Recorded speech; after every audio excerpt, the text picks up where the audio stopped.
muutoksia on tehty. Anissimo valoittaa, Ovechkin, Tarasenko laidoilla.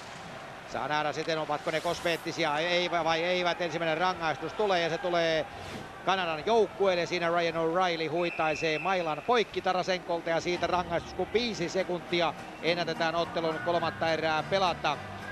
Ryan O'Reilly siis, hänkin Colorado-pelaaja, pelaa kolmatta MM-turnaustaan. Tehnyt hienot tehopinnat tässä turnauksessa, 2+8. Teki myöskin tällä kaudella NHL:ssä kovat pisteet, 55 pinnalle komeat pisteet.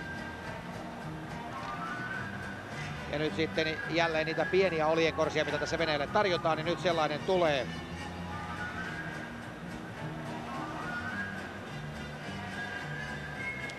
Maalitekijät 1-0 ensimmäisessä erässä Cody Eakin, toinen erä 2-0 Tyler Ennis, 3-0 Sidney Crosby, 4-0 Tyler Seguin. Ja siinä on todellisuudessa käy päinvastoin, eli siinähän todellisuudessa